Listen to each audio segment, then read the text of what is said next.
আসসালামু আলাইকুম ভিউয়ার্স, সবাই কেমন আছেন? আশা করি সবাই ভালো আছেন। আজকে যে বিষয়টা আলোচনা করব সেটা হচ্ছে খাদ্যাভ্যাস।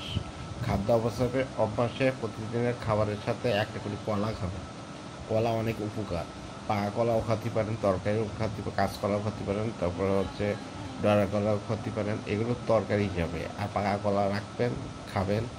এতেই একমাত্র পেট ভরে, আর হচ্ছে খুব স্বাস্থ্যবান, স্বাস্থ্য ভালো হয়, কম খরচে অনেক কিছু লাভ হয়, শরীরের জন্য উপকার হয়। আমি এমন এক জায়গায় খুঁজেছিলাম, কলা হচ্ছে, কাঁচকলা হচ্ছে ক্যান্সার রোগের প্রতিরোধ হিসাবে কাজ করে। ক্যান্সার যদি হয়ে যায় বা একটা রোগে আপনি আক্রান্ত হলেন, আল্লাহ না করুক, সেটা তো আপনার রিকভারি করতে হবে না? তার আগে তো সতর্ক থাকা ভালো। রোগ হওয়ার আগে প্রতিকার করা ভালো না? প্রতিরোধ করা ভালো না প্রতিকারের চেয়ে? রোগ হলেই তো এই ডাক্তারের কাছে যাবেন, কিন্তু আগে তো স্বাস্থ্যবিধি মেনে চলবেন। এই যে নেশা পানি করেন, এটা করবেন না। হতে পারে পান খেতে পারেন, পান হচ্ছে আপনার জর্দা ছাড়া খেতে পারেন, পানও ভালো জিনিস। বিড়ি সিগারেট বা এমনি অন্য কিছু এগুলো তো খাবেন না, এগুলো শরীরের ক্ষতি। আমি সব কিছু খেয়ে ট্রাই করেছি, কিন্তু সবচেয়ে ভালো পাইছি হচ্ছে পানের ভিতরে। পান ভালো জিনিস।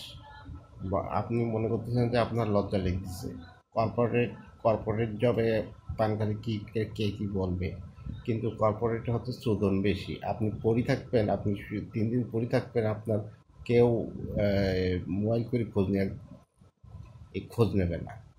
কারণ হচ্ছে আপনার অফিসের বস ছাড়া আপনাকে কেউ ডাকবে না। আপনার যদি কাজ করা যায় তাহলে আপনার চাকরিও শেষ হয়ে যাবে। তাহলে এগোর থেকে প্রতিদিন খাদ্যাভ্যাসে আপনি কলা রাখবেন, কলা খাবেন। আর বিদেশি প্রোডাক্টের ওপর বেশি খাবেন না। তাই বিদেশি, যেমন এমনকি ইন্ডিয়ার জিনিসও খাবেন না। ইন্ডিয়ান জিনিসও ভেজাল আছে, সব হচ্ছে হাইব্রিড জিনিস। দেশি জিনিস খান, দেশি ছোলা খান, কলা খান, ডিম খান। এইগুলো খান, দাম বেশি হলেও দেশের কৃষকরাও বাঁচবে। ইন্ডিয়ার থেকে নিয়ে এসেছে যেসব জিনিসপত্র, সেগুলো নিয়ে আসে আরও দেশে কৃষকদের লস খাচ্ছে। আর কৃষকরা এমনিতেও মারা খায়। কৃষকদের কাছে যারা হচ্ছে হাত বদল করে ব্যবসা করে, তারা হচ্ছে কোটি কোটি টাকার মালিক, কৃষকরা গরিব হয়ে যাচ্ছে। এছাড়া এর থেকে দেখা যাচ্ছে যে এখন যেই যুগ পড়ে যাচ্ছে, আমাদের টাকাই খাওয়া লাগবে। এখন ওই জিনিসপত্র আগে দেখতাম 50 টাকা কেজিতে গোশ কিনেছে, আমি কিনেছি। আর এখন সেই গোশ হচ্ছে 750-700 এর টাকা। মানুষ আর কত ইনকাম করবে? 10 টাকা আয় করতে গেলে হচ্ছে জানমাল পড়ে যায়। 10 টাকা কী হয়? 100 টাকা কী হয়? হ্যাঁ, এত মুদ্রাস্ফীতি, এগুলোর তো দাম কমাতে হবে। এটা সরকারের কাছে অনুরোধ করবো, সব কিছুর দাম হচ্ছে আপনার জনগণের নাগালের ভিতরে আনুন।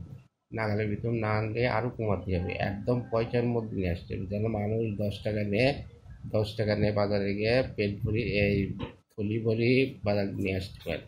মানুষের এত চাপ দেন, একটা ভরণ পোষণ হচ্ছে মানুষের নাগালের ভিতরে করতে হবে। এগুলো তো বেশি জরুরি না। এটা আপনার ইচ্ছা করলে হতে পারে, সব সিস্টেমটা যদি করতে পারে তাহলে সব হবে। সেই যুগে আবার ফ্রিজ আসছে, যে জায়গায় 50 টাকা হচ্ছে কামলার দাম ছিল, 50 টাকা গরু গোশ ছিল, 10 টাকা চাল ছিল, 3 টাকা ডিম ছিল, ভ্যান ভাড়া, রিক্সা ভাড়া 3 টাকা 5 টাকা ছিল।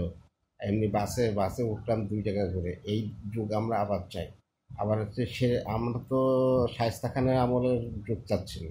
শায়েস্তা খানের আমলে 1 টাকা 8 মণ চাল পাওয়া যেত, ওই অবস্থা তো যাচ্ছে। আমরা টাকাও ইউজ করবো, কিন্তু হচ্ছে ভেবে চিনতে। ধন্যবাদ। সবাই ভালো থাকবেন, সুস্থ থাকবেন। আর সরকারের দৃষ্টি আকর্ষণ করছি। ধন্যবাদ।